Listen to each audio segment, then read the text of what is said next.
Big Newport News welcome all the way from Richmond, Rebecca Hyman!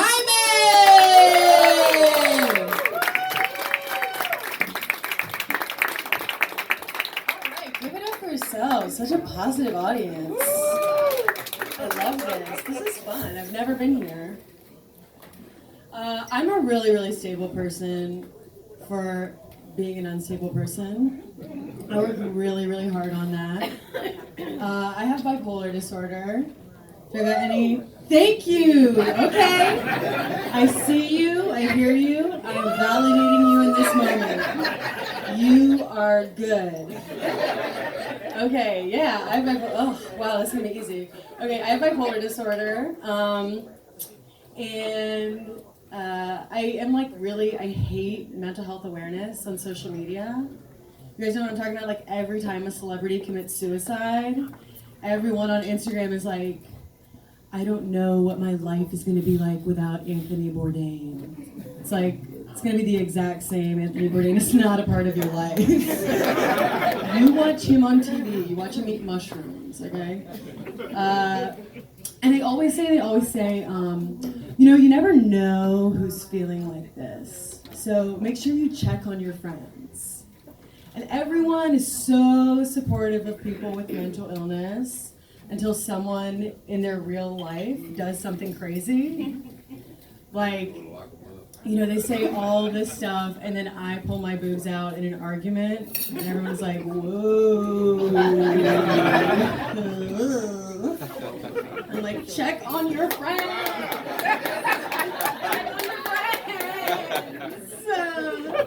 They're like, what the fuck is she on?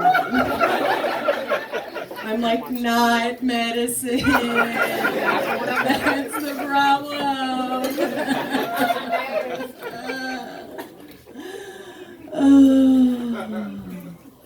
But the thing is, everything I do that's crazy, it makes so much sense to me in the moment. Like, I'm always right. I just am reacting really, really disproportionately. I have a little story. Can you not judge me when I tell it?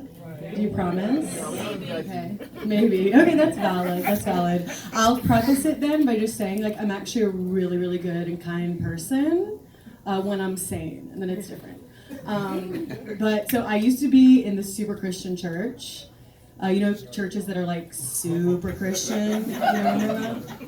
I was in a super conservative church, and I left, and I had another friend who left, and she came out as bisexual.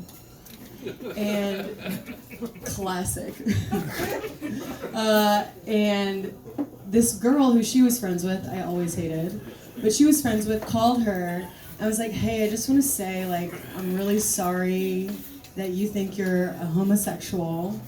I know you're friends with Becca, and I feel like that had an influence on it. I'm straight, so it didn't. And she's like, I know Becca does a lot of cocaine, and I feel like that has something to do with it as well. It's so stupid that it's comical, right? You would just laugh at it if someone said that about you. But it just hit me in the wrong way. I totally snapped on this girl. And so I did what any normal person would do. I posted a 10-minute Instagram story, which is actually really, really hard to do in 15-second increments. But I did it because I'm a hard worker. And, I went through a range of topics. I laughed, I cried, and at the end, I tagged her. And I said, pardon my language, again, I would never talk like this in real life. I said, at Julie Cunningham, I always thought you were a cunt because you act like such a cunt. And then you pulled this cuntery that I was like, wow, she is a cunt. And I got reported, obviously. Got reported, was suspended for a hot sec. And then 5 hours after I did that, I was like, whoa, you, an adult woman, just cyberbullied another adult woman. That's something you did 250 people watched you do it. You cannot delete their memories, so you just like have to delete yourself. Like there's no other logical reaction to this besides suicide. And I guess what also really, really bothers me about these posts when celebrities die is like, people are always like, you know, if you're feeling suicidal, just like reach out to your friends. But it's like, dude, I'm fucking crazy. Like, I don't have friends. Nobody wants to be my friend. They all watch my Instagram story. Like, what am I supposed to do? Like, text an old coworker and be like, hey, no pressure at all. We should like totally get dinner right now, or I'm gonna kill myself. So I actually checked myself into the hospital.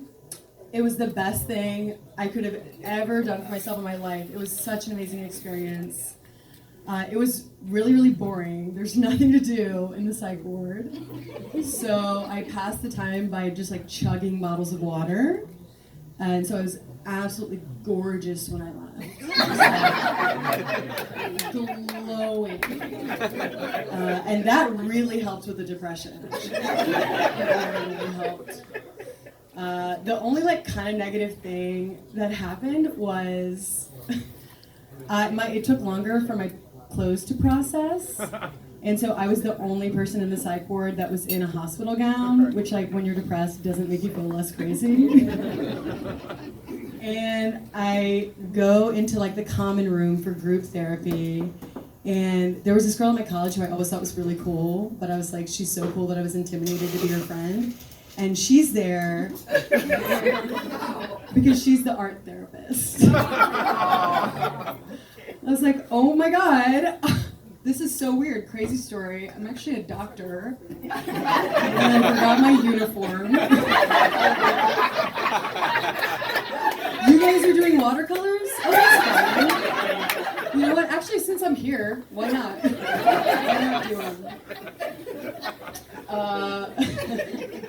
Yeah, but being in the hospital was really cool because I got to like meet people who also understood what I was like and what I was going through.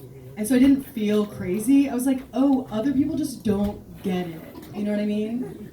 So now I talk about it a lot, and I like do a lot of art about it. I wrote this song when I was manic, and it kind of just like explains kind of like what's going through your mind, how you feel. And it's from a place of truth, so I really hope you guys appreciate it. I don't have it set to music yet, so that's going to be a thing, but it's really something. So I hope it enlightens you, okay?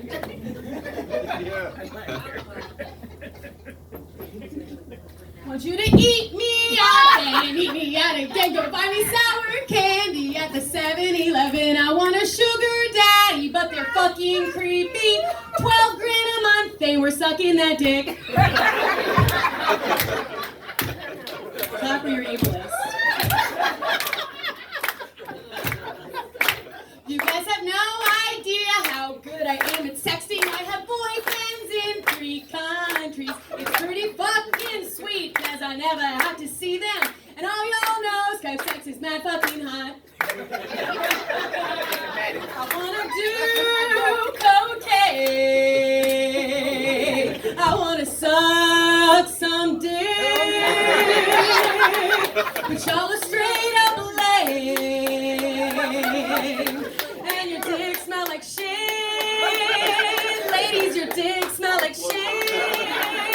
Everybody else dick smell like shit.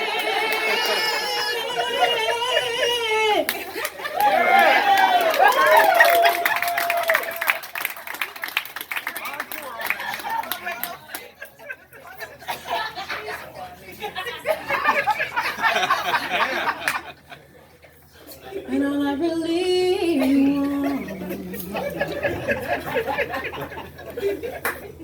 is money and dick.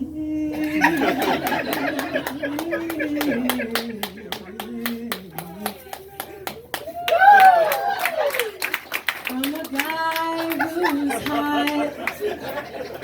and funny and smart and rich. They